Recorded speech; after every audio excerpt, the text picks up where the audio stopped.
Hey guys, what is going on? It is RC Knockout and I am back with another video. Now if you are new to my channel, my name is Nolan. In today's video, I have got my Traxxas Maxx 4S monster truck out with me. Now if you watched the most recent video that I posted with this machine, unfortunately we had a critical error with the stock VXL 4S ESC. So basically, the ESC is shot. So that's going to lead into what we're doing in today's video.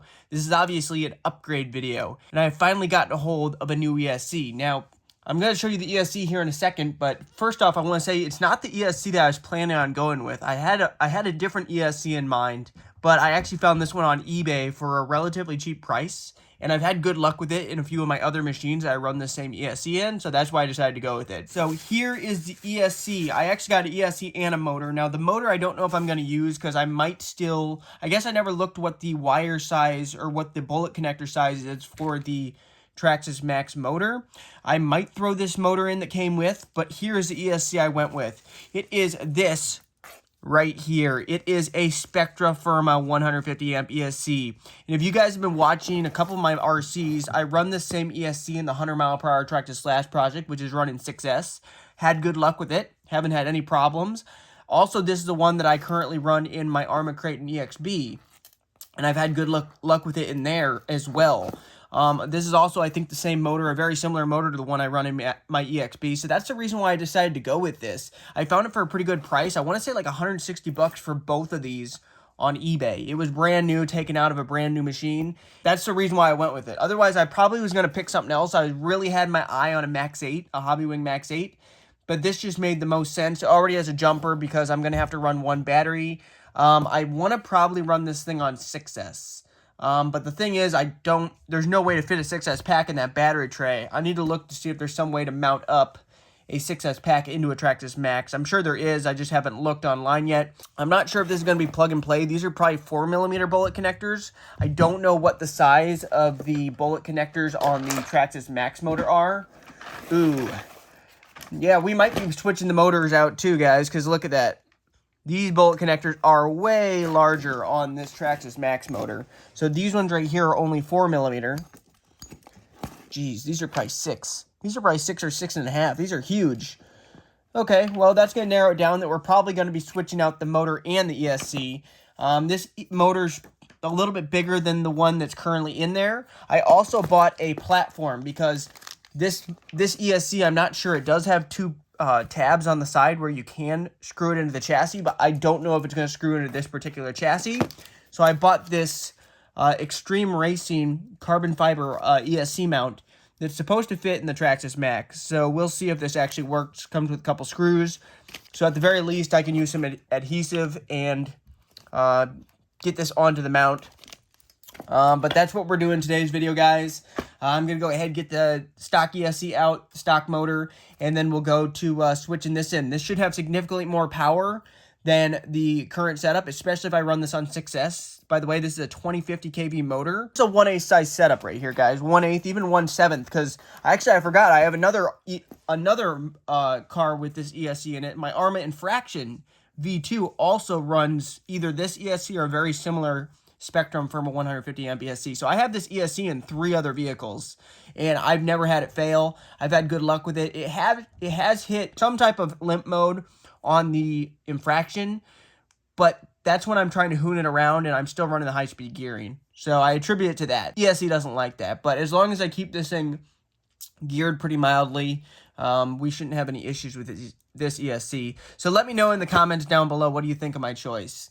Like I said, not really what I was gonna go with, but we're gonna make it work, and this thing should have some pretty decent power once we get this all fitted in. So I'm gonna resituate the camera, gonna get the stock electronics out, and we're gonna throw the new electronics in. This VXL 4S is also a very big ESC. Like, it's a huge ESC. It takes up a lot of space. I got one of those undone. Alrighty. Got all those out, and we can go ahead and unplug the ESC, which will be in channel number 2. Go ahead, get that fed out through the lid. Also, we need to unplug the fan. ESC is loose. And there's a stock ESC, and just look at the size of this unit. Like, this is a huge freaking ESC. Now, it's not the most powerful ESC, but this is like VXL8S sized, this ESC. It is ginormous.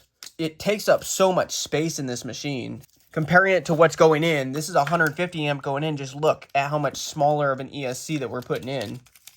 This VXL4S, it amazes me the size of it. It's huge. All right, got the stock motor off, which is what, the 2400 kV.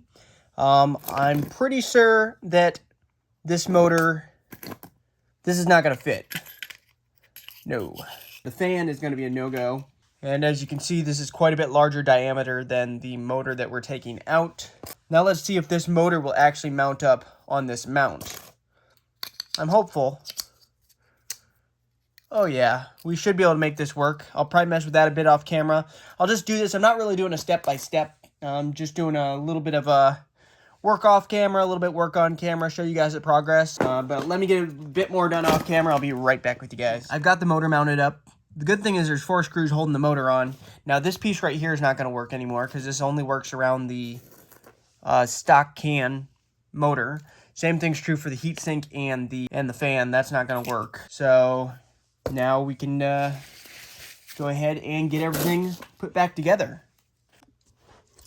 One issue I just noticed that we might run into, it looks like the motor shaft on this motor is a little bit longer. So the very end of the motor shaft is actually touching right here. So let me mess with that, and I'll hopefully be back with you guys with some good news here in a little bit. Back with a little update. I got the motor in place, and actually I took a closer look at it. And when the motor shaft, when I said it was touching, it looked like it was going to touch worse than it is. Like when I spin this motor, it still spins freely. So I think like literally it's just right up against there, but it's just up against plastic. So I'm not even going to bother cutting it because I'm not feeling any resistance when I spin the pinion gear. So I don't think there's going to be any issues with that. So I'll get the rest buttoned up and then we'll move on to the ESC. Alrighty guys, got the motor in. So now on to getting this plate mounted, which hopefully this all lines up, and then getting some adhesive on the back of that ESC and getting the ESC mounted up. Looks like this carbon fiber plate's gonna fit. The holes do line up. So now I just got to get that screwed in place. And then I have to use some alcohol, clean this off, clean the backside off the ESC, then I can get the ESC mounted up. And I'll get everything routed into the receiver box. And then that should basically be it. I am back and it is in. It actually went together pretty easy. It is unfortunate that I can't use the heatsink and the fan on this motor.